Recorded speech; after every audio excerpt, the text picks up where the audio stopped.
నీలో జీవించుట కృపా బాహుల్యమే నాయనా, కృపా బాహుల్యమే, కృపా బాహుల్యమే నాయనా, కృపా బాహుల్యమే.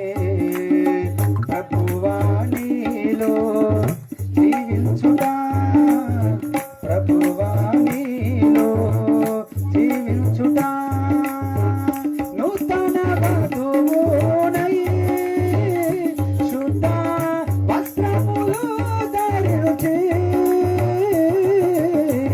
నూతన వధువునై శుద్ధ వస్త్రములు ధరించి, నూతనమైన శుభాకాంక్షలతో, నూతనమైన శుభాకాంక్షలతో, నూతన శాలేమై సిద్ధమౌదు నీకై, నూతన శాలేమై సిద్ధమౌదు నీకై. ప్రభువా నీలో జీవించుట, ప్రభువా నీలో జీవించుట, కృపా బాహుల్యమే నాయనా, కృపా బాహుల్యమే, కృపా బాహుల్యమే నాయనా, కృపా బాహుల్యమే. ప్రభువా నీలో జీవించుట సంగీతములాయే నేను తుఫానులన్నీయు, సంగీతముల నేను తుఫానులన్నీయు, సమసిపోవునే నీ నామస్మరణలో, సమసిపోవునే నీ నామస్మరణలో, సంతసముందే నామది ఎంతో, సంతసముందే నామది ఎంతో. ప్రభువా నీలో జీవించుట, ప్రభువా నీలో జీవించుట, కృపా బాహుల్యమే నాయనా, కృపా బాహుల్యమే, కృపా బాహుల్యమే నాయనా, కృపా బాహుల్యమే. ప్రభువా నీలో జీవించుట, ప్రభువా నీలో జీవించుట, పాప నియమమును బహు దూరముగా చేసి, పాప నియమమును బహు దూరముగా చేసి, పావనాత్మతో పరిపూర్ణమై, పావనాత్మతో పరిపూర్ణమై, పాదపద్మము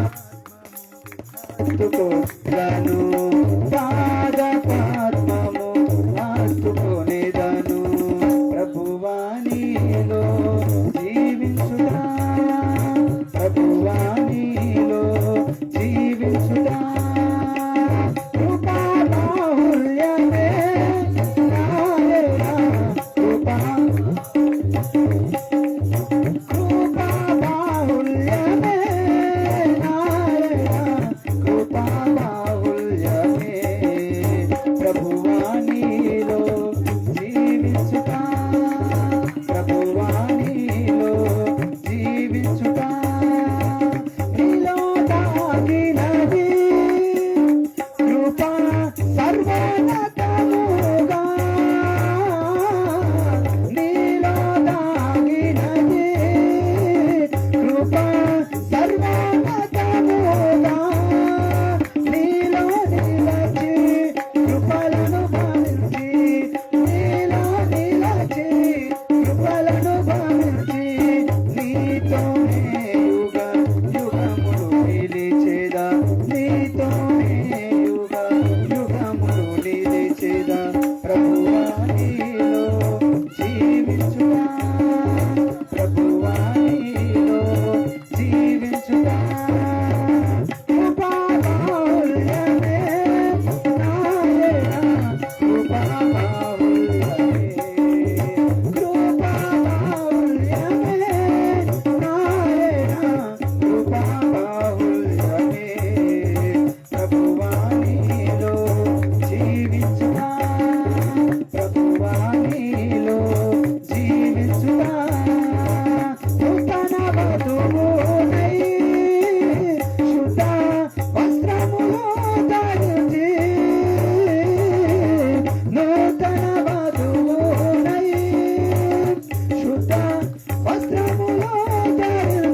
నీకై నూతన శాంతిమై సిద్ధమౌదు నీకై ప్రభువా నీలో జీవించుట ప్రభువా నీలో జీవించుట కృపా బాహుళ్యమే నాయనా కృపా బాహుళ్యమే కృపా బాహుళ్యమే నాయనా కృపా బాహుళ్యమే ప్రభువా నీలో జీవించుట ప్రభువా నీలో జీవించుట. హల్లెలూయా.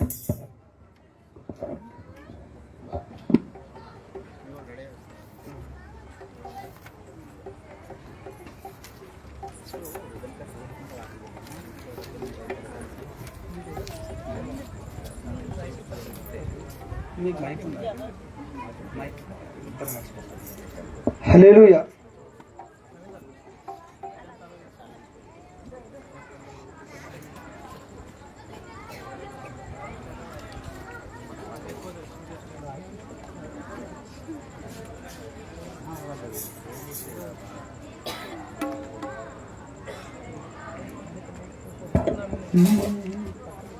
ఇది రాజన స్టైల్ అండి, రాజన స్టైల్.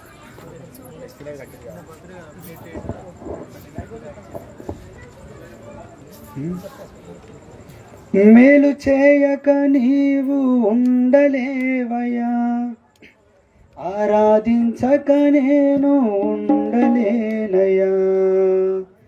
మేలు చేయక నీవు ఉండలేవయా, ఆరాధించక నేను ఉండలేనయా. యేసయ్యా యేసయ్యా యేసయ్యా యేసయ్యా యేసయ్యా యేసయ్యా యేసయ్యా యేసయ్యా. మేలు చేయక నీవు ఉండలేవయా, ఆరాధించక నేను ఉండలేనయా. మేలు చేయక నీవు ఉండలేవయా, ఆరాధించక నేను ఉండలేనయా.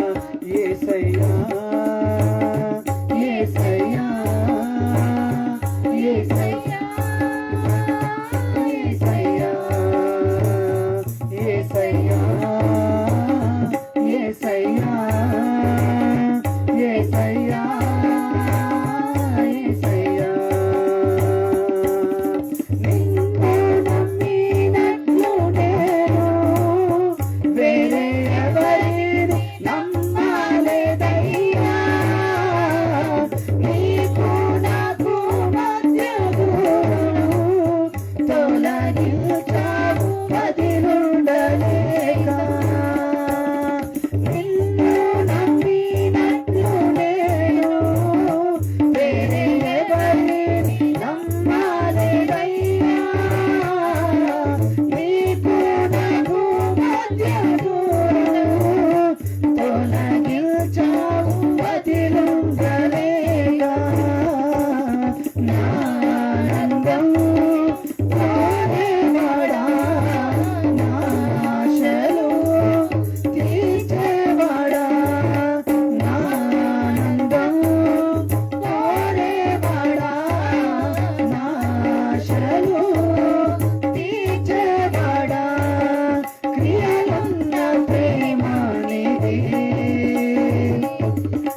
ఉండలేనయా ఆరాధించక నేను ఉండలేనయా యేసయ్యా యేసయ్యా యేసయ్యా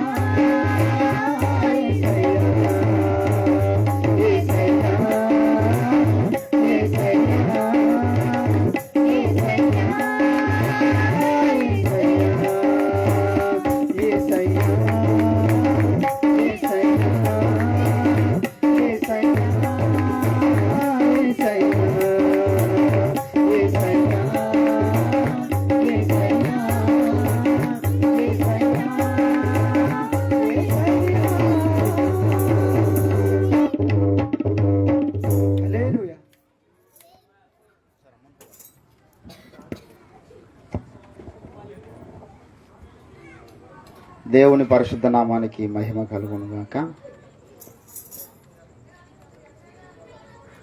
దయచేసి ఒక 10 నిమిషాలు దేవుని యొక్క వాక్యం మనం ధ్యానిస్తూ ఉంటాం కాబట్టి ఇంట్లో ఉన్న వాళ్ళందరూ కూడా బయటికి రావాలి. త్వరగా నూతన వస్త్రాలు ధరించుకున్న వాళ్ళు,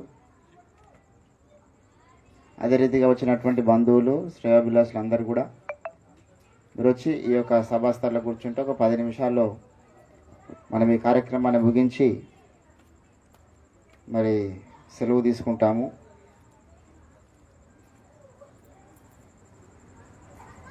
దేవుని యొక్క వాక్యమును ధ్యానం చేద్దాం. దైవజనులు స్వరస్ పాస్టర్ గారు మనకు వాక్యము చదివి వినిపిస్తారు. 127వ కీర్తన మొదటి నుంచి చివరి వరకు చిన్న లేఖన భాగమే కాబట్టి కీర్తన మొత్తం మనం చదువుకుందాం. లైవ్లో కూడా చాలామంది వీక్షిస్తూ ఉన్నారు. 127వ కీర్తన మొదటి నుంచి 5 వచనాలు.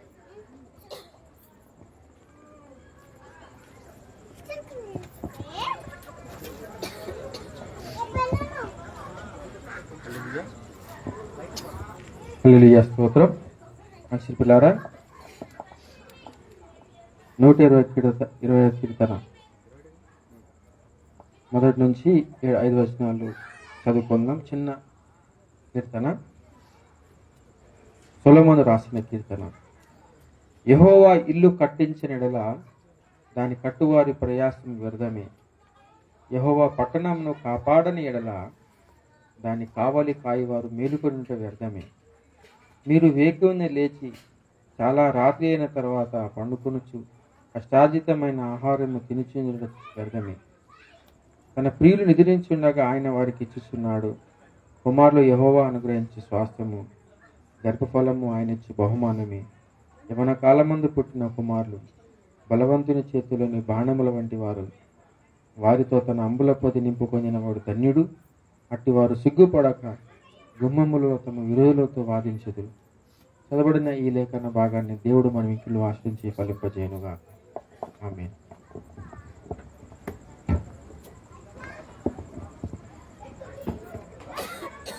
థ్యాంక్ యూ అయ్య గారు. దేవుని నామానికి మహిమ కలుగును గాక. సంఘయ్య వారి కుటుంబాన్ని దేవుడు ప్రేమించి నేటి దినమున వారికి ఇచ్చినటువంటి యొక్క నూతన గృహమును బట్టి దేవుని స్తుతిస్తూ ఉన్నాను. వారు ఇంకా అంతకంతకు అన్ని విషయాల్లో వర్ధిల్లాలని వారి కొరకు మనం ప్రార్థనలు చేద్దాం. దేవుని బిడ్డలుగా, క్రైస్తవులుగా మనం అన్ని విషయాల్లో ఆశీర్వదించబడాలి. మనము సుఖముగాను సంతోషంగాను ఉండాలని దేవుడు ఆశపడుతూ ఉంటాడు. బైబిల్లో ప్రతి క్రైస్తవునికి ఒక సొంత ఇల్లు కంపల్సరీగా ఉండాలి ఈ భూమి మీద. దేవుని బిడ్డలారా, మరి వారి కష్టపడి వారి కష్టార్జితం ద్వారా దేవుని యొక్క సహాయంతో ఈ మంచి ఇల్లు హైదరాబాద్ పట్టణంలో తీసుకోవడానికి దేవుడు వారి కృప చూపించినాడు. సహకరించిన వారందరికీ కూడా మరి ప్రత్యేకంగా యేసుక్రీస్తు నామములో వారి కృతజ్ఞతలు తెలియజేస్తూ ఉంటున్నాం. హల్లెలూయా. దేవుని బిడ్డలారా, చదవబడిన లేఖన పరిశుద్ధ భాగము ఎక్కడ ఇల్లు ఓపెనింగ్ చేసినా కూడా మనం ఈ లేఖన భాగము చదవడము ఆనవాయితీ. మనం వెరైటీ కొరకు మరి పెళ్లిలో చదివే లేఖన భాగం ఇక్కడ చదవం. ఈ లేఖన భాగాన్ని ఒక పెళ్లిలో చదవం. ఒక్కొక్క అకేషన్కు సంబంధించి ఒక్కొక్క లేఖన భాగం ఉన్నది. సమాధి కార్యక్రమం చేసేటప్పుడు చదివే లేఖన భాగాలు ఉన్నాయి. బర్త్డే చేసేటప్పుడు చదివే లేఖన భాగాలు ఉన్నాయి. శ్రీమంతం చేసేటప్పుడు చదివే లేఖన భాగాలు ఉన్నాయి. మరి బైబిల్ అన్ని కార్యక్రమాలకు సంబంధించినటువంటి ఒక్కొక్క వచనం ఒక్కొక్క సందర్భంలో వ్రాయబడి ఉన్నది. ఇల్లుకు సంబంధించి ప్రత్యేకంగా మరి 127 కీర్తనలో దావీదు భక్తుడు రాశాడు, ఇల్లు ఎలాగో కట్టబడుతుంది. చాలామంది యొక్క లేఖన భాగము ప్రతి ఇల్లు ఓపెనింగ్ రోజు చదవడము, దేవుడే మాకు ఇల్లు ఇచ్చాడు, దేవుని ద్వారానే మేము ఇల్లు కట్టుకున్నామని చెప్పడము, వారి సాక్ష్యం మనం వింటాం. నిజమే, దేవుడు ఒక ఇల్లు కట్టించిన కట్టువాని ప్రయాస వ్యర్థమని దేవుడు సెలవిచ్చినాడు. కానీ ఒక లేఖన భాగమును మనం కొంత క్షుణ్ణంగా కొంత లోతులోనికి వెళ్ళి ఆలోచించగలిగితే, దేవుడు కట్టించే ఇల్లు ఒకటి ఉన్నది, యెహోవా ఇల్లు కట్టించని ఎడల అన్నాడు. అంటే మనుషులుగా మనం కట్టుకోవడానికి ప్రయత్నం చేస్తే ఎవరైనా ఇల్లు కట్టుకోవచ్చు. దేవుడు నమ్మిన వారు మాత్రం కాదు, దేవుడు నమ్మని వారు కూడా పెద్ద పెద్ద బంగ్లాలు కట్టుకుంటున్నారు. దేవుడు లేడంటున్న వారు కూడా పెద్ద పెద్ద బంగ్లాలు కట్టుకుంటున్నారు. లోకంలో కొంత డబ్బు సంపాదిస్తే ఎవరైనా ఎక్కడైనా ఒక మంచి ఇల్లు కట్టుకోవచ్చు. దేవుని బిడ్డలారా, ఇక్కడ మాట్లాడుతున్నది ఏంటంటే, దేవుడు కట్టుచున్న ఇల్లు ఒకటి ఉన్నది భూమి మీద, యెహోవా కట్టుచున్న ఇల్లు. అపోస్తలుడైన పౌలు భక్తుడు అంటాడు, కొరింథీయులకు రాసినటువంటి పత్రిక 3వ అధ్యాయంలో ఏమంటాడంటే, దేవుడు కట్టుచున్న ఇల్లు ఒకటి ఉన్నది అని చెప్తాడు. దేవుడు కలుతున్నటువంటి ఇల్లుకు పునాదులు ఉన్నాయి. దానికి కూడా ఏంటండి, దయచేసి మరి 16వ వచనం చూద్దాం. 3వ అధ్యాయం, మీరు దేవుని ఆలయమై ఉన్నారు. ఏంటండి, మీరు దేవుని ఆలయమై ఉన్నారు. పైన అంటాడు 11వ వచనంలో, దేవుడు నాకు అనుగ్రహించిన కృప చొప్పున నేను నేర్పరి అయిన శిల్పకారుని వలె ఏం చేశారంటే ఈయన పునాది వేసి. పౌలు భక్తుడు ఒక మంచి పునాది వేసిన వాడిగా మనం చూస్తాం దేవుని యొక్క మందిరానికి. 10వ వచనంలో, దేవుడు కడుతున్న ఇల్లు ఒకటి భూమి మీద ఉన్నది. దేవుడు కడుతున్న ఇల్లు అని ఎందుకు చెప్పారంటే, దేవుడు కట్టకుండా కట్టబడుతున్న ఇండ్లు దేవుని కొరకు కూడా కొన్ని ఉన్నాయి భూమి మీద.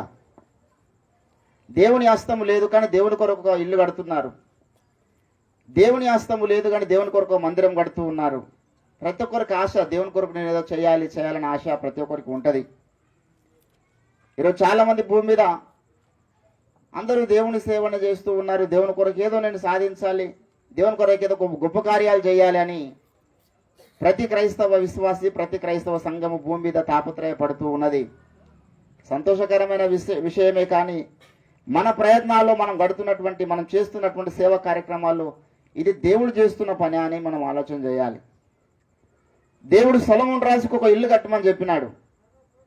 మొదట మోషేకి ఆజ్ఞాపించాడు. నిర్గమకాండం 21వ అధ్యాయం 8వ వచనంలో దేవుని కొరకు ఒక ఇల్లు కట్టమని మోషేకి చెప్పాడు.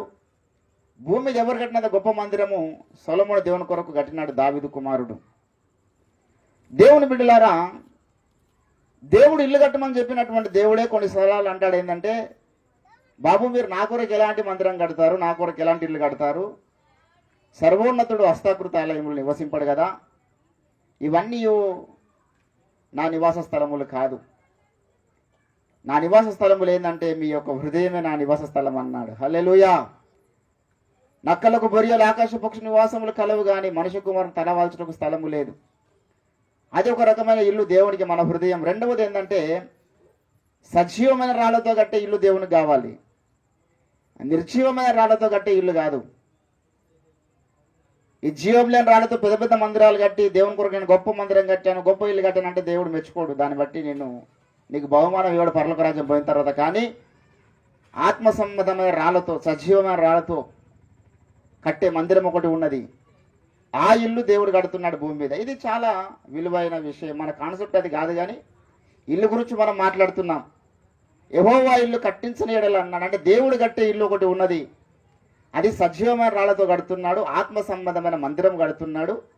ఆ సజీవమైన రాళ్లకు పునాది ఉన్నది. ఎవరైనా ఇల్లు కట్టినప్పుడు పునాది లేకుండా ఇల్లు కట్టారు. ఎంత పెద్ద బంగ్లా కట్టినా దానికి పునాది చాలా ప్రాముఖ్యం. Foundation is very very must. దేవుడు కడుతున్నటువంటి ఆత్మ సంబంధమైన మందిరానికి పునాది ఉన్నది. What is the foundation the church of Christ? దేవుని సంఘానికి ఉన్నటువంటి పునాది ఏమిటి అంటే దేవుని సంఘానికి ఉన్నటువంటి పునాది హెబ్రీ పత్రిక 6వ అధ్యాయంలో చెప్పినాడు. పునాది ఏమిటో దేవుని సంఘానికి 6 రాళ్ళు పునాది రాళ్ళుగా దేవుడు చెప్పినాడు. ఈరోజు ఆ విషయం అర్థమైతే లేదు. క్రైస్తవ సంఘము దేవుని కొరకు గొప్ప కార్యాలు చేసేటటువంటి సంఘం, భూమి మీద దేవుని కొరకు సాక్షిగా ఉండాల్సిన సంఘము చీలికలైపోయి ఏలికలైపోయి నాదే ఎత్తబడి సంఘము, మేమే నిజమైన దేవుని సేవ చేస్తున్నాం, మేమే నిజమైన సేవ చేస్తున్నామని సంఘము విడిపోయింది. ఈరోజు మన శత్రువులకు మనం విడిపోయిన సంగతితో సంబంధం లేదు. వానికి నువ్వే డినామినేషన్ అని చూస్తలేడు. మొన్న మణిపూర్లో భయంకరమైన దాడులు ఈరోజు బీజేపీ ప్రభుత్వం చేసింది. క్రైస్తవుల మీద, ఆడపిల్లల మీద అత్యాచారాలు చేశారు, ఇల్లు తలగబెట్టేశారు. కొన్ని వేల మంది శవాల గుట్టగా పడ్డారు. అక్కడ ఏ డినామినేషన్ అని కొట్టారు? ఏ సంఘం అని కొట్టారు? ఏ సంఘం అని కొట్టారండి? క్రైస్తవులను ఒక పేరును బట్టి హింసిస్తుంది ఈరోజు లోకం సంఘాన్ని. కానీ క్రైస్తవులే విచ్ఛిన్నం అయిపోయినారు. కారణం ఏంటంటే నీ బోధ వేరు, నా బోధ వేరు, నీ సంఘం వేరు, నా సంఘం వేరు, కొట్టుకుంటూ వస్తున్నారు లైన్గా. ఇప్పుడు నెక్స్ట్ మరలా కనుక బీజేపీ ప్రభుత్వం వస్తే మణిపూర్లో జరిగిన సంఘటనలు దేశమంతా జరుగుతాయి. అప్పుడు కూడా మనం సంఘాల వారి కొట్టుకోవడమే ముఖ్యమా? మనందరం కలిసి ఏకత్వం కలిగి ఐక్యమత్యంతో మనం ఎదిరించడం ముఖ్యమైనది ఆలోచన చేయాలి. జీవము గల దేవుని సంఘము ఒకటి ఉన్నది భూమి మీద. దేవుని బిడ్డలారా, ఆ జీవము గల దేవుని సంఘము దేవుడు కడుతున్నటువంటి సంఘము. దేవుడిచ్చేటటువంటి కార్యక్రమాలు కొన్ని ఆ 127 కీర్తనలు అన్నీ కూడా ఆత్మీయ పరిభాషలోనే అప్లై చేసుకోవాలి. కుమారులు యోహాను గురించి స్వాస్థ్యం అన్నాడు, గర్భఫలం ఆయన ఇచ్చు బహుమానం అన్నాడు. లోకంలో ఎవరికి పిల్లలు పుట్టినా ఇటు దేవుడు ఇచ్చిన గర్భఫలం అనలేం. అక్రమ సంబంధాల ద్వారా కూడా పిల్లల్ని అంటున్న వారు ఉన్నారు. అవన్నీ దేవుడు ఇచ్చిన బహుమానం అనుకోనికి అవకాశం లేదు. ఏ బహుమానం గురించి దేవుడు మాట్లాడుతున్నాడు? పౌలు అంటాడు, నేను మీ కొరకు ప్రసవ వేదన పడి తిని. గలతీలారా, నేను మీ కొరకు ప్రసవ వేదన పడ్డాను అంటాడు. ఆ యొక్క గలతీ పత్రిక 4వ అధ్యాయం 19వ వచనంలో. ఈ గర్భఫలము దేవుడిస్తే తప్ప లోకములో మనము కనలేం. భౌతికంగా మన పిల్లలే అనొచ్చు, పెళ్లి చేసుకొని వాడు సంసార ధర్మం జరిగిస్తే పిల్లలు పుడతారు. కానీ ఆత్మీయంగా నువ్వు పిల్లల్ని కనడము దేవుడు జరిగిస్తే తప్ప జరగని కార్యం. ఆత్మ సంబంధమైన మందిరం, ఆత్మ సంబంధమైన ఇల్లు దేవుని కొరకు కట్టేది దేవుని యొక్క ఇన్వాల్వ్మెంట్ ఉంటే తప్ప మనం ఆ యొక్క ఇల్లును కట్టలేం, ఆ పని పూర్తి చేయలేం. దేవుని బిడ్డలారా, ఈరోజు మరి సంఘయ్య వాళ్ళు మంచి ఇల్లు కొనుక్కున్నారు, చాలా సంతోషం. ఇల్లు కొన్న ఉద్దేశం ఏమిటని నేను అడుగుతున్నా. మనం భూమి మీద ఏ పని చేసినా ఒక ఉద్దేశం ఉంటుంది. What is the purpose? ఈరోజు నేను ఈ బైబుల్ కొన్నదానికి ఒక ఉద్దేశం ఉంది. చదవడానికి కొన్నా, ఈ షర్టును కొన్నా వేసుకోవడానికి. ఇల్లు మనం కొనడానికి ఏంది? లోకంలో ఉన్న సామెత అంటే రోటీ కపడా హోర్ మకాన్. మానవునికి బ్రతకడానికి 3 కావాలండి: కూడు, గుడ్డ, నీడ. ఈ 3 కావాలి. రోటీ కపడా హోర్ మకాన్ అంటారు హిందీలో. సో ఉండడానికి ఒక ఇల్లు కావాలనే ఉద్దేశంతో మనం ఇల్లు కొన్నామా? ఈ ఇల్లు దేవుని నివాసయోగ్యంగా మారాలనుకున్నామా? ఆ ఇల్లు యోగ్యమైనదైతే అందరూ చేసుకురా పోస్తాను అంటాడు. ఈరోజు చాలామంది దేవుని బిడ్డలు లోకంలో గమనిస్తే పెద్ద పెద్ద ఇల్లు కట్టుకున్న వాళ్ళు, మంచి ఇల్లు, మంచి ఎంత అంటే ఇక మనం చూస్తే ఇదే స్వర్గంలాగా ఉంటుంది అన్నట్టు ఉంటుంది ఇల్లు. ప్రతిదీ కూడా ఒక వాల్యూవే. ముఖేష్ అంబానీ గారు ఇల్లు కట్టారు. వాళ్ళ ఇంట్లో డోర్కి పెట్టే గొండ్లాలు కూడా బంగారం. ఇల్లు తినేటటువంటి గిన్నెలు, తర్వాత నీరు తాగేటటువంటి పాత్రలు అన్నీ కూడా బంగారం, మంచి మేలిమి బంగారుతో చేయబడ్డ పాత్రలు వాళ్ళ ఇంట్లో. ఎందుకంటే ప్రపంచంలో వాళ్ళు కోటేశ్వరులు. చాలా పెద్ద బంగ్లా కట్టుకున్నారు, చాలా పెద్ద ఇల్లు కట్టుకున్నారు. హైదరాబాద్లో కూడా కొంతమంది సినీ తారలు పెద్ద పెద్ద బంగ్లాలు కట్టుకున్నారు. 100 కోట్లు 200 కోట్ల ఇల్లు కట్టుకొని అదే ఇంట్లోకి వెళ్ళి తలుపు వేసుకొని ఫ్యాన్ కురేసుకొని చచ్చిపోయిన వాళ్ళు ఉన్నారు. ఇల్లు ఉన్న ఉద్దేశం ఏమిటి? ఇప్పుడు ఆమె 1 కోటి రూపాయలు పెట్టి 100 కోట్లు పెట్టి ఉరేసుకునేకా? బయటకు 50 చెట్టుకు వేసుకుంటే అయిపోతుంది కదా. దాని కొరకు 100 కోట్లు ఇల్లు కట్టుకోవాలన్నా ఏంటండి? 100 కోట్లు పెట్టి ఇల్లు కట్టింది. అదే ఇంట్లో మంచి సీలింగ్ ఫ్యాన్కు, అది కూడా కాస్ట్లీ ఫ్యానే, ఆ ఫ్యాన్ కూరిపోసుకొని చచ్చిపోయిన వాళ్ళు. అంటే నేను చెప్తున్న ఉద్దేశం ఏమిటంటే, నువ్వు చిన్న ఇల్లు కొన్నావా పెద్ద ఇల్లు కొన్నావా అని కాదు. నీ ఇంట్లో యేసుప్రభు లేకపోతే నీకు శాంతి సమాధానం ఉండదు. నీ ఇంట్లో యేసుప్రభు లేకపోతే ఏదో ఒక టైంలో అదే ఇంట్లో నువ్వు చచ్చిపోయే పరిస్థితి వస్తుంది. డబ్బు నీకు మనశ్శాంతి ఇవ్వదు, డబ్బు నీకు నెమ్మది ఇవ్వదు, సమాధానం ఇవ్వదు. దాంపత్య జీవితంలో ప్రేమనివ్వదు డబ్బు. దాంపత్య జీవితంలో ఒకరి పట్ల ఒకరు నమ్మకాన్ని ఇవ్వదు డబ్బు. కోట్లు సంపాదించవచ్చు, మనశ్శాంతి లేకుండా జీవించవచ్చు. కారణం ఏంటంటే జీసస్ క్రైస్ట్ వారి యొక్క కుటుంబంలో లేకపోవడం. Without having Jesus Christ we can't find the peace in our life. ఏ కోణంలో వెళ్ళా నీకు సమాధానం నెమ్మది ఉండదు. దేవుని బిడ్డలారా, ఈరోజు మీరు చిన్న ఇల్లు కొనుక్కొని ఉండొచ్చు, కానీ నెమ్మది వారికి ఉండదు. ఎందుకంటే అంతకన్నా ముఖ్యంగా వారి యొక్క హృదయంలో యేసుప్రభు ఉన్నాడు. ఇల్లు లేకపోయినా వారికి నెమ్మదే, ఇల్లు ఉన్న నెమ్మదే, ఒక చెట్టు కింద ఉన్న నెమ్మదే. యేసు ఎక్కడ ఉంటే ఎక్కడ నెమ్మది ఉంది. ఈరోజు చాలా మంది యేసుక్రీస్తు వార్తను తృణీకరిస్తూ ఉన్నారు. కారణం ఏమిటంటే కొంతమంది అంటారు ఆయన మన దేశపు దేవుడు కాదు, మనకు 1,00,000 దేవుళ్ళు ఉన్నారండి మన భారతదేశంలో, మన దేవుళ్ళు మనకు ఉన్న తర్వాత ఆ విదేశీ దేవుడు మాయకెందుకు అని కొందరు యేసుప్రభుని తృణీకరిస్తూ ఉన్నారు. కొందరేమో యేసుప్రభుల వారంటే మన దేవుడు కాదండి, మనం అగ్రవర్ణానికి చెందిన వారము, యేసుప్రభు అంటే మాలమాదిగల దేవుడు, అంటరాని వారి దేవుడు అని తృణీకరిస్తూ ఉన్నారు.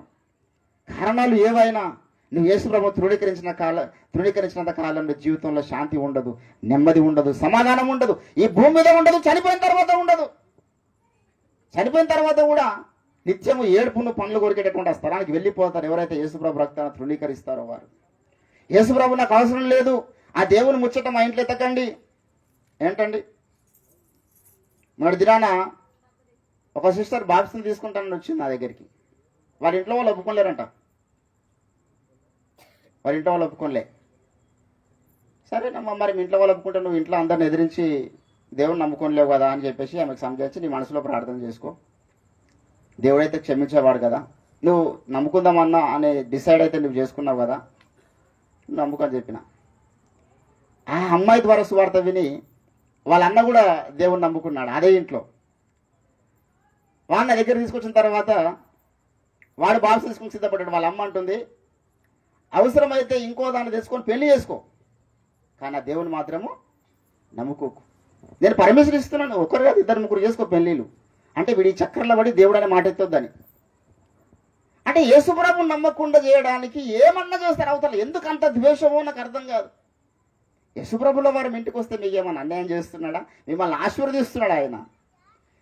ఈరోజు లోకము మన భారతదేశము తృణీకరిస్తుంది యేసుప్రభుని. మనం తృణీకరించే మనకు నెమ్మది ఉంది. ఇప్పుడు నాకు సొంత ఇల్లు లేదండి, పౌలుకు సొంత ఇల్లు లేదు. పౌలు బతికినంత కాలము తన యొక్క కిరాయి ఇంట్లో ఉండి వస్తున్న వారికి ప్రార్థనలు చేసిండంట. అపోస్తలుడైన పౌలు ప్రపంచంలో ఏ దేశం పోయినా పౌలు గురించి మాట్లాడతారు ఖచ్చితంగా. ఏ సేవకుడైనా పౌలు గురించి మాట్లాడతారు. కానీ పౌలుకు సొంత ఇల్లు లేదు, సొంత ఇల్లు చచ్చిపోయినాక లేదు పౌలు భక్తునికి. అక్కడ కిరాయి ఇంట్లో ఉండే ప్రార్థనలు చేసాం. ఈరోజు మేము కూడా సంతోషంగా ఉంటాం. మాకు కోట్ల రూపాయలు లేవు, మాకు సొంత ఇండ్లు లేకపోవచ్చు, 100 ఎకరాలు మాకు భూములు ఆస్తులు లేకపోవచ్చు, కానీ ఈ భూలోకమంతా సమకూర్చిన, భూలోకంలో బంగారం అంతా మూటగట్టిన సరిపోజాలనేటువంటి గొప్ప విలువైన యేసు మా హృదయంలో ఉన్నాడు. హల్లెలూయా. ఇక అంతకన్నా ముఖ్యమైనటువంటి వ్యక్తి ఎవరు లేరు లోకంలో. ఆయన కన్నా విలువైంది ఏది లోకంలో లేదు. తృణీకరిస్తున్న వారికి నేను అందుకే చాలాసార్లు చెప్తా, యేసుప్రభు అనేటువంటి కాన్సెప్ట్, సువార్త అనే కాన్సెప్ట్, బాబు నువ్వు బ్రతికంత కాలం తృణీకరించవచ్చు, నీకు ఆ స్వేచ్ఛ ఉన్నది. ఒక రోడ్డు పంటి పోతుంటే బండికి స్టాండ్ తీసుకోమని చెప్తాం. నేను తీసుకుంటారా బాయ్, నువ్వు ఎవడో నాకు చెప్పండి, ఇట్లనే పోతా అంటే ఎవరికి ప్రాబ్లం? కొంత దూరం పోయిన తర్వాత వాడే బొక్కబోర్ల వాడి 32 పనులు కింద రాలిన తర్వాత వాడు చెప్పినప్పుడే స్టాండ్ తీసుకుంటే అయిపోతుండే కదా అనుకుంటాడు. మేము ఈరోజు చెప్తున్నాం, ఎన్ని కొన్నాళ్ళ సువార్త చెప్తున్నాం. ఈరోజు మా సువార్త యొక్క విధానం ఎట్లుంటుంది, మేము ఎవరిని కూడా దూషించలేండి. ఈరోజు నేనున్నా ఇక్కడికి వచ్చి నా సంఘయ్య దగ్గరికి వచ్చి మా అమ్మ గొప్పది, మా అమ్మ చాలా మంచిది, మా అమ్మ ప్రేమ కలదని మా అమ్మ గురించి గొప్ప చెప్తా, కానీ వాళ్ళ అమ్మని ఎప్పుడు నేను తృణీకరించా. మీ అమ్మ మంచిది కాదంట కదా అని ఎప్పుడు అన్నాం మనం. అంటే ఇక్కడ నువ్వు చెల్లిపో బాబు, నువ్వు వాక్యం చెప్పడం అవసరం లేదు, ఏం చెప్పడం అవసరం లేదు అంటాడు సంఘయ్య నన్ను పట్టుకొని. భారతదేశంలో మనం ఉన్నాం, వారు గౌరవిస్తున్నటువంటి మతాలను, వారు నమ్ముతున్నటువంటి దేవులను మనం కూడా వారు తృణీకరించలేదు. ఎవరి విశ్వాసం వారిది.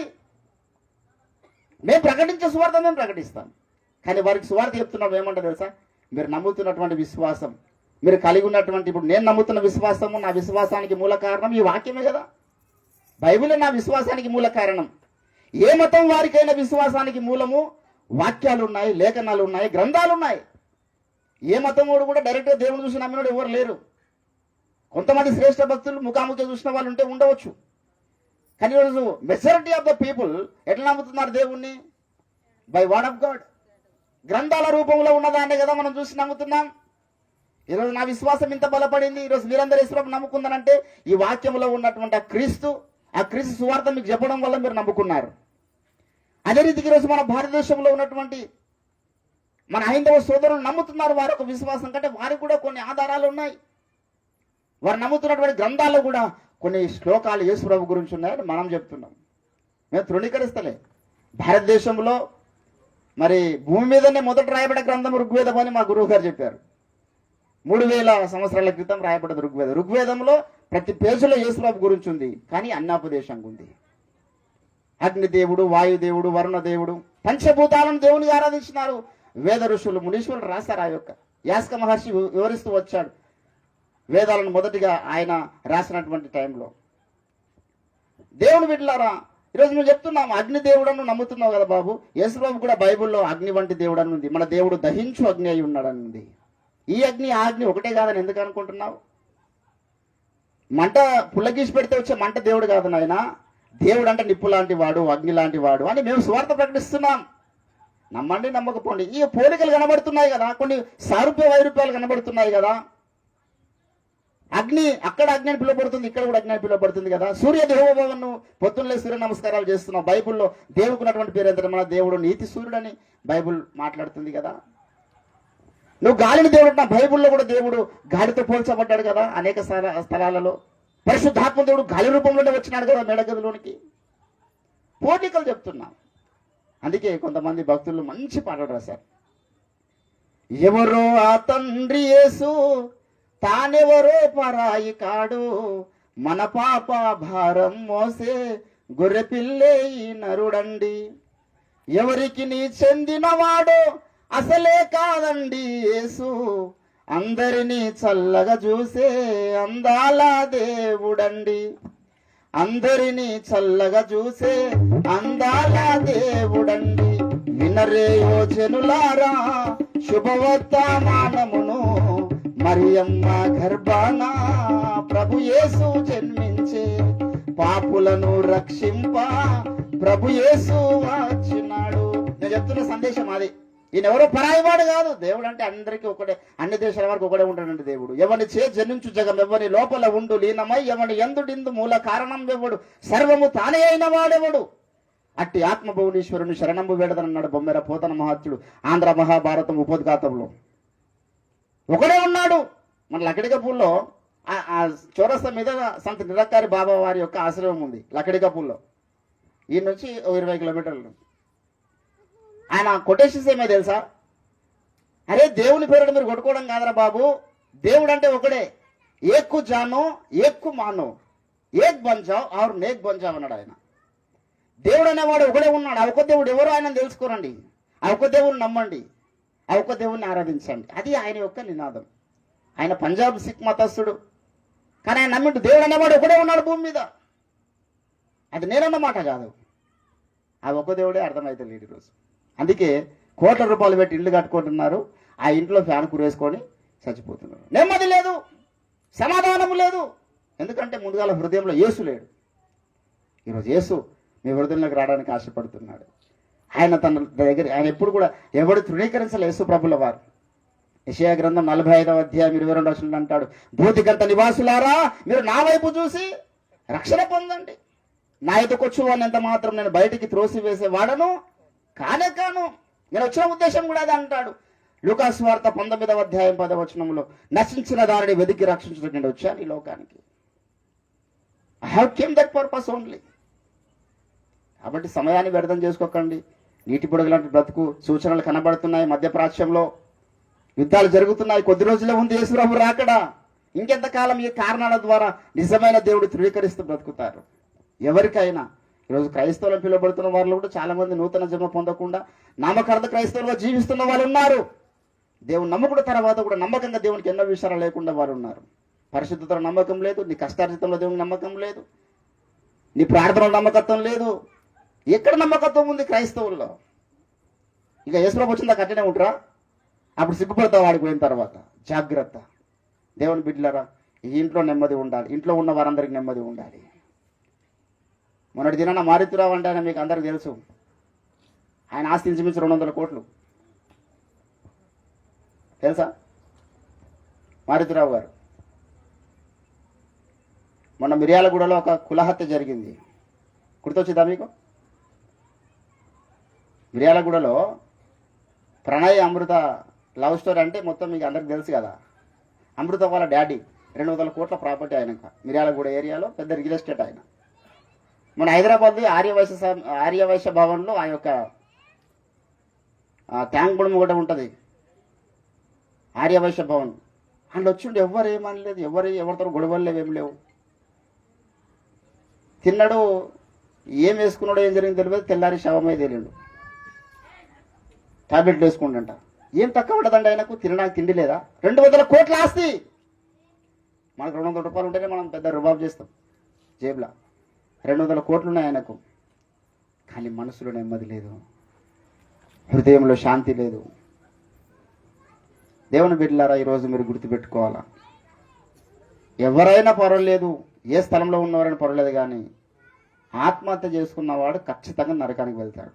There is no other option at all. కారణాలు ఎన్నెన్న కావచ్చు. నిన్నటి దినాల్లో ఎవరో మిత్రుడు ఒక ఆయన మనకి అప్పుల బాధ అంట పాపం. నేను స్వరాజ్ బ్యాంక్ చూపించాను, అది ఫేస్బుక్లో పెట్టి. అప్పుల బాధ వాళ్ళు లైవ్ పెట్టి మాట్లాడుకుంటా, అరే నేను మీకు అంతా మీకుంది, మీకు ఆ లింక్ పంపిస్తాను. నిన్న జరిగిన సంఘటన పాపం, నిండు యవనస్తుడు, వాడు సెల్ ఫోన్లో మాట్లాడుకుంటూ లైవ్ పెట్టి ట్రైన్కి అడ్డం పోయి చచ్చిపోయాడు. ట్రైన్ రైలు పట్టణం మీద ఉండి లైవ్ పెట్టిండు, అప్పుల బాధతో చచ్చిపోయాడంట. మన నవీందర్ రోజు పొద్దున ఒక శ్రద్ధాంజలి ఇస్తారు మా షాప్లో. చిన్న చిన్న పోరాణంలో వస్తాయి ఈ ఫోటోలు. ఒక పోరాణం చేసినాం మొన్న మేము, ఆ గజ్వాల్ పక్కన ఉంటుంది అది, నెమ్టూరు పిల్లని చేసినాం. చిన్న పిల్లవాడు 19 ఏళ్ళు 20 ఏళ్ళలోనంట, ఆత్మహత్య చేసుకున్నాడు. వాడు ఉరి వస్తున్నాడు, అందరూ వాడికి కూడా చూసి ఏమైందబ్బా అంటే, వానికి ఇన్స్టాగ్రామ్లో ఒక పిల్ల పరిచయం అయిందంట. ఆ పిల్లతో చాటింగులు చేసిండు. ముఖం చూడలే, మూతి చూడలే, ముట్టి చూడలే, ఏం చూడలే, ఓన్లీ చాటింగే. ఆడ మొగడో తెలియదు, ఆడదో తెలియదు. చాటింగులు చేసి వీళ్ళ ఇంట్లో వాళ్ళ అమ్మలు ఒకడే కొడుకు వీడు. మళ్ళీ ఇంట్లో పొలం అమ్మిన పైసలు తెచ్చి పెడితే ఆమె పైసలు అడిగిందని చెప్పేసి 16 లక్షలు ఆమె అకౌంట్లో పంపించేసాడు. 16 లక్షలు పంపించేసాడు. పంపిన తర్వాత ఆమె చేతులు ఎత్తేసిందో ఏం జరిగిందో తెలియదు. వీడు ఫోన్ చేస్తే లేపుతలేదని టెన్షన్ పడి రాత్రి వీడు ఊరి పెట్టుకుని చచ్చిపోయాడు. తెల్లారి మా దగ్గరకు వచ్చి శ్రద్ధ అని చెప్పి నేను ఎంక్వైరీ చేసిన, ఏం జరిగారు కాబట్టి ఇట్లా ఇన్స్టాగ్రామ్లో ఒక పిల్ల, మన పిల్ల దొరికిందంటే పిల్లనో పిల్లడో మాకు తెలియదు ఇప్పటిదాకా. ఆ అకౌంట్ బ్లాక్ చేసి పడేసింది, ఎవరో తెలియదు, ఏమో వీడు చచ్చిపోయాడు. ఎందుకండి? ఆవేశం కాకపోతే దేవుని భయం లేదు. ఎవడైతే ఈ చక్కెరలో ఉంటాడో వాడు దేవుని భయం లేని మనిషి, వాడు దేవుని గద్దెంపు గురవుతాడు. ఏ రోజు గాని లేకనే చచ్చిపోయే పరిస్థితి వస్తుంది. నెమ్మది దేవుని భయం ఉండాలి. మన ఇంట్లో దేవుడు ఉండాలండి. నువ్వు భౌతికంగా కట్టినటువంటి ఇంట్లో దేవుడు ఉంటే ఇంట్లో అందరికి భయం ఉంటుంది, ఇంట్లో ప్రార్థన జరుగుతుంది. నీ ఇల్లు అనే దేహంలో కూడా ఈ హృదయంలో దేవుడు ఉంటే నువ్వు తప్పులు చేయడానికి భయపడతావు, దేవునికి విరోధమైన తప్పులు చేయడానికి భయపడతావు. హృదయంలో దేవుళ్ళు అనుకో విచ్చలవిడి జీవితం కలబడతారు.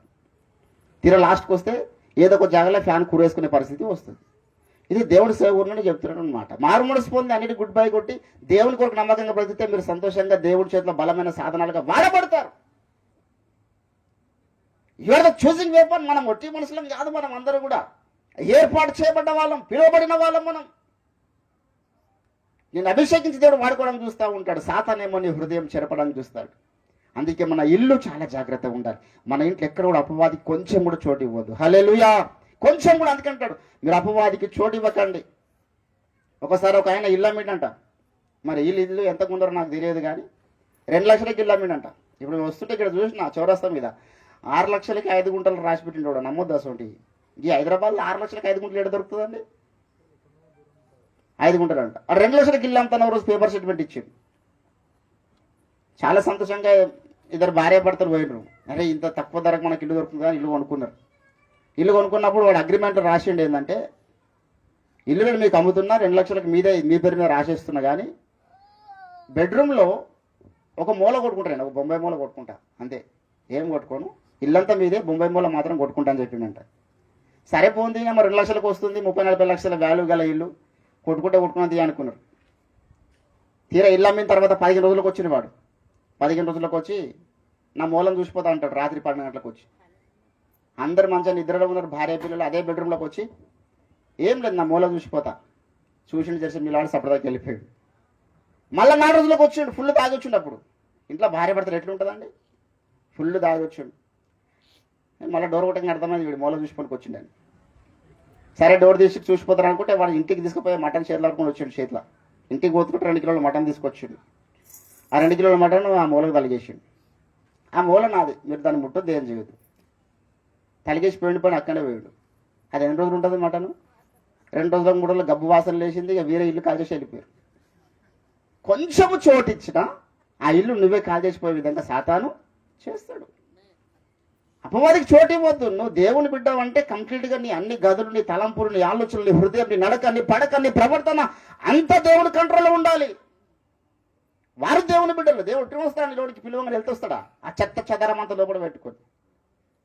నేను కొన్నిసార్లు ప్రార్థన చేయకపోతే నాతో పాటు ఒక తమ్ముడు వచ్చింది, గజ్వేల్లో ఉన్నప్పుడు. ఇంట్లో ప్రార్థన చేయకపోతే పొట్టలకల్లా వాళ్ళు మంచిగా క్వార్టర్లు తెచ్చుకొని తాగుతున్నారు. నా గొడ్డలకల్లా రకరకాల స్మెల్. డోర్ కొట్టగానే నా సప్పుడిని వాళ్ళు తీసి మంచం మీద పెట్టారు. పోగానే స్మెల్ రాదా? ఇప్పి పెట్టిన బాటిల్ స్మెల్ వస్తున్నది, నాకేమో తింపుతున్నది. ఇక వచ్చినా కదా ప్రార్థన చేసి పోకపోతే మంచిగా ఉండదని చూస్తున్నా. నేను కళ్ళ మూసుకొని ప్రార్థన చేస్తుంటే ఇద్దరు తీసి గుడ్డ కూడా తాగుతారు. ఆగుతలేదు వాళ్ళు పానం ప్రార్థన చేసింది నాకు కూడా. ఏ గాలింట్లో ఒక పాస్టరే ఉండలేడు, దేవుడు ఎట్లా ఉంటాడండి? బయటకు వచ్చి అరసి గంట సేపు వేసిన నేను గిసంటే వాళ్ళ కొరకు మేము సేవ చేస్తున్నాం మా తండ్రి అని చెప్పేసి. దేవుని కూడా దేవుడైతే గాయపడి ఉంటాడు. ఆయన పరిశుద్ధుడు, పరిశుద్ధమైన స్థలాల్లో నివసించేవాడు. హల్లెలూయా. అందుకంటాడు మీ దేవుడనే యెహోవా పరిశుద్ధుడు కనుక మీరును పరిశుద్ధులై ఉండండి. ఈరోజు మన ఇల్లు పరిశుద్ధంగా ఉండాలి, మన ఒళ్ళు పరిశుద్ధంగా ఉండాలి. ప్రార్థన చేసుకుందాం. ఈ కొద్ది మాటలు దేవుడు మన వెనుకలు దీవించును గాక. విత్తబడిన వాక్యం కొరకు మన మధ్యలో ఉన్నటువంటి పాస్టర్మ గారు, గజ్వేల్ నుంచి వచ్చిన పాస్టర్మ గారు ప్రార్థన చేస్తారు.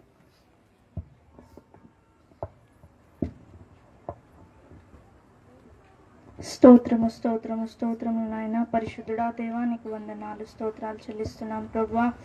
అయ్యా, మరి సంగయ్య గారి కుటుంబానికి మీరు ఇచ్చిన ఈ యొక్క నూతన గృహంను బట్టి ప్రభువా మేము ఎంతగానో స్తుతిస్తూ ఉన్నాము. నీకు స్తోత్రాలు అయ్యా. వచ్చిన ప్రతి ఒక్కరిని ప్రభువా నాయన మీరు దీవించండి, ఆశీర్వదించండి. మరి ముఖ్యముగా ప్రభువా నీ దాసుని మీరు నిలబెట్టి అయ్యా మీరు మాట్లాడిన విధానము కొరకే నీకు వందనాలు, స్తోత్రాలు ప్రభువా. విత్తబడిన వాక్యము మా అందరి హృదయములలో ప్రభువా మీరు నీరు కట్టి ఫలింపజేయమని ప్రతిమాలుకుంటున్నాం. పరిశుద్ధాత్మ దేవా, నీవే మాలో నివసించమని ప్రతిమాలుకుంటున్నామయ్యా.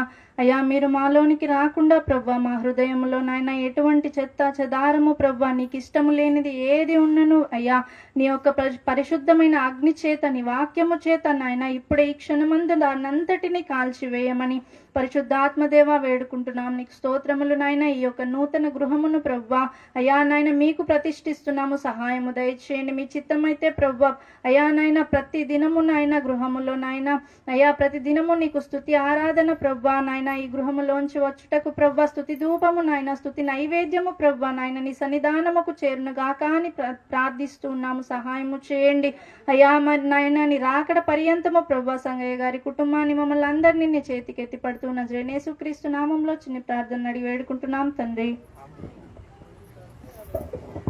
థ్యాంక్ యూ అమ్మా. మనం రిబ్బన్ కటింగ్ ప్రోగ్రామ్ చేస్తాము. అందరికన్నా ముందు దైవజనుడు స్వరాజ్ గారు చిన్న గ్రీటింగ్స్, తర్వాత స్థానిక సంఘ కాపరి గారు కుటుంబానికి వారు కూడా కొన్ని శుభాలు 2 నిమిషాలు వారు శుభాలు తెలియజేస్తారు. అందరం కూడా ఏకీభవించి తర్వాత రిబ్బన్ కట్ చేసి భోజన కార్యక్రమానికి వెళ్దాం. మంచిది. సమయం నాకు అప్పచిన గారికి వందనాలు. మరి చక్కని వర్తమానం వారు అందించారు. మరి సంగయ్య గారి కుటుంబానికి మరి పిల్లలు ఇద్దరు నవీన్ బట్టి దేవుడు స్తుతిస్తూ మరి ఎంతో ఈ రోజుల్లో ఇల్లు కట్టుకోవడం అంటే చాలా కష్టమైన పని. ఒక అంగుళ భూమి కొనుక్కోవడం అంటే చాలా కష్టమైన పని. అన్ని ధరలు ఆకాశానికి అంటిపోయినాయి. సొంత ఇల్లు ఉండాలనేది ఒక కలగా మిగిలిపోతున్న రోజుల్లో మరి దేవుడు ఈ కుటుంబాన్ని ప్రేమించి చక్కని గృహాన్ని దేవుడు అనుగ్రహించాడు. ఎక్కడ ఉన్నామని కాదు, మనకు ఈ రోజుల్లో మనకి పరిస్థితి ఏంటంటే ఉండడానికి మనకు సొంత ఇల్లు ఉన్నదా లేదన్నది చాలా అవసరమైన. ఎందుకంటే కిరాయిలు ఉండలేము. కిరాయిలలో మన ప్రాధాన్యతలకే చాలా ఇబ్బంది. 2-3 వచ్చారంటే నీళ్ళు సరిపోవు అంటారు. ఎంతో ప్రయాసంతో కూడుకున్న పని. అందుకని ఈరోజు ఇల్లు కట్టి చూడు, పెళ్లి చేసుడు అన్న సామెతలు. ఇప్పుడు ఈ 2 కూడా చాలా కష్టమైన పని. ఇల్లు కట్టాలంటే చాలా పైసలు కావాలి, ఎంతో కష్టం. పెళ్లి చేయాలన్నా కూడా ఎంతో కష్టం. మరి దేవుడు అద్భుతంగా మరి చక్కని గృహాన్ని దేవుడు వారికి అనుగ్రహించాడు. మరి ఈ గృహం చుట్టూ దేవుని కృప కంచె కాదులు అనుగ్రహించబడును గాక. గృహంలో దేవుని సన్నిధి అనుగ్రహించబడును గాక. వారితో పాటు దేవుడు గృహంలో నివసించును గాక. ఎల్లప్పుడూ గృహములో మరి ప్రార్థన చేసినట్లుగా మరి ఎల్లప్పుడూ ప్రార్థన స్తుతి నైవేద్యములు గృహం నుండి దేవుని సన్నిధికి చేరును గాక. ఒక చిన్న మాట చెప్పి ముగించేస్తాను. ఏంటంటే మరి ఒబేదేదు గృహములో దేవుని మందసం ఉన్నప్పుడు ఆ 3 నెలలు ఉన్నందుకు దేవుడు ఒబేదేదు గృహాన్ని ఏం చేశాడు? ఆశీర్వదించాడు.